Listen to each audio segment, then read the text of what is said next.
Anggota Komisi 1 DPR RI dari fraksi Partai Golkar, Abraham Sridjaja menyebut Kementerian Komunikasi dan Informatika, Kemenkominfo, yang kini berganti menjadi Kementerian Komunikasi dan Digital, Kemkomdigi, selama ini bukan hanya melakukan pembiaran terhadap maraknya praktik judi online di tanah air, tetapi juga menjadi pelakunya. Hal tersebut dikemukakan Abraham saat rapat kerja Komisi 1 DPR RI dengan Menteri Komunikasi dan Digital, Mutia Hafid, di Jakarta, Selasa, 5 November 2024. Saya merasa bersyukur juga kasus ini terungkap sekarang Bu Menteri. Coba kalau setahun dari sekarang ini baru terungkap, mungkin Bu Menteri kita yang kena bully ini. Karena ternyata di dalam ini susah kalau saya bilang Kemenkominfo ya, karena pada waktu itu Kemenkominfo. Susah saya mengatakan bahwa ini Kemenkominfo melakukan pembiaran, karena menurut saya ini bukan pembiaran, ini Kemenkominfo menjadi pelaku, tegasnya. Seperti diketahui, Kemkomdigi pada Senin 4 November 2024 mengumumkan kebijakan tegas terhadap 11 pegawai yang telah ditahan oleh pihak kepolisian terkait dugaan pelanggaran hukum. Keputusan penonaktifan ini merupakan langkah awal dari komitmen Kemkomdigi dalam menjaga integritas dan kredibilitas institusi di tengah tantangan peningkatan kejahatan digital. Sebanyak 11 pegawai Kemkomdigi dinonaktifkan setelah pihak kepolisian melakukan penahanan atas dugaan pelanggaran. Nama-nama lainnya yang mungkin terlibat saat ini masih dalam proses verifikasi dan menunggu koordinasi lanjutan antara Direktorat Jenderal Aplikasi Informatika, Ditjen Aptika, Kemkomdigi dengan Kepolisian Republik Indonesia. Verifikasi ini akan memastikan kejelasan identitas bagi pegawai yang diamankan. Dalam kurun waktu maksimal 7 hari sejak Polri menerbitkan surat penahanan, Kemkomdigi akan memberlakukan pemberhentian sementara terhadap pegawai yang terlibat. Langkah ini diambil agar fungsi pengawasan Kemkomdigi tetap berjalan efektif tanpa mengesampingkan asas praduga tak bersalah. Jika proses hukum mencapai status ingkrah, putusan tetap, maka pegawai yang terbukti bersalah akan diberhentikan secara tidak hormat. Menkomdigi mengingatkan kembali pentingnya komitmen seluruh pegawai terhadap fakta integritas yang telah disepakati, khususnya dalam memberantas praktik-praktik ilegal, termasuk aktivitas perjudian online yang makin meresahkan. Oke, terima kasih pimpinan. Yang terhormat Bu Menteri dan jajaran, pertama-tama izinkan saya untuk mengucapkan selamat kepada Bu Menteri. Semoga amanah memimpin kementerian yang sedang digoyang. Saya yakin Ibu dapat memimpin dengan baik kementerian ini. Terkait dengan Ibu yang tadi sebutkan, di mana Republik ini sedang digoyang, rame masalah terkait dengan judi online. Saya mencoba untuk mendalami terkait dengan perkara ini, bahkan saya masuk cukup dalam terkait dengan perkara ini, dan saya menemukan fakta-fakta yang cukup mencengangkan, di mana sampai di berita dimunculkan 16 orang tertangkap, sebagian diantaranya oknum Kemenkomdigi dan sebagian sipil. Tapi di pihak yang lain, saya merasa bersyukur juga kasus ini terungkap sekarang, Bu Menteri. Coba kalau setahun dari sekarang ini barusan terungkap, mungkin Bu Menteri kita yang kena bully ini.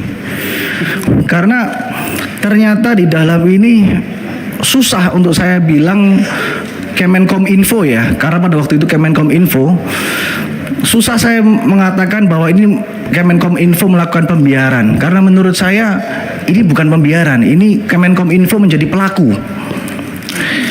Maka dari itu hari ini tadi disebutkan Dirjen Aptika sudah hadir, maka pertanyaan ini akan saya lontarkan kepada Dirjen Aptika, bukan kepada Bu Menteri, karena Bu Menteri barusan menjabat. Tolong saya dijelaskan kepada kami, Pak Dirjen, dijelaskan secara detail kepada kami proses pemblokiran yang ada di Kemenkominfo, mulai dari kriterianya sampai diblokirnya situs tersebut. Kenapa saya tanyakan seperti itu? Saya mendapatkan informasi dari zamannya Pak Menterinya Joni Plate dan Pak Menterinya Budi Ari, ini sistem pemblokirannya berbeda.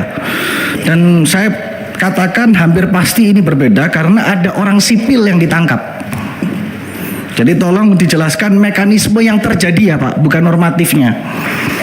Karena kalau dalam aparat penegak hukum ya, itu melakukan pemblokiran terhadap sesuatu itu melalui mekanisme gelar perkara di tahap penyidikan, yang dimana setelah itu barusan diblok karena ada hak seseorang yang dicabut di situ. Nah, saya ingin tahu di Kominfo ini bagaimana, apakah ada sistem verifikasinya atau tidak? Nah, apabila diverifikasi, pertanyaan saya, siapa yang mengumpulkan situs-situs itu, Pak? Lalu diverifikasi. Pertanyaan saya yang kedua, siapa yang memverifikasi itu? Dan yang ketiga, siapa yang memblokir? Maksud saya, bagian apa yang memblokir? Nah, saya ingin tahu juga terkait dengan pengawasan di Kemenkominfo maupun Kemenkomdigi. Siapa yang mengawasi terkait adanya pemblokiran ini apabila ada terjadi kesalahan? Saya tadi pagi saya conference call dengan pegiat media sosial namanya Roy Sakti dan Mr. Bird. Mungkin teman-teman Kominfo sudah tahu siapa Mr. Bird. Kenapa saya bilang sudah tahu? Karena Mr. Bird dipanggil Kominfo tanggal 12 Agustus 2024. Mr. Bird di situ menyatakan bahwa situs yang diblokir oleh Kemenkominfo pada waktu itu bukan situs judi online, tapi situs WordPress. Dan dipanggil, disuruh membuktikan dan dibuktikan di Kominfo, bertemu dengan Pak Bima dan Pak Bintang.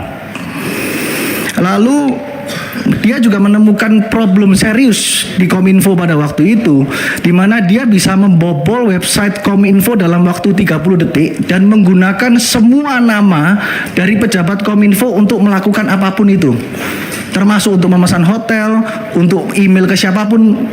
Jadi itu sampai detik hari ini sudah disampaikan dan ditunjukkan dan belum diperbaiki. Sampai hari ini belum diperbaiki.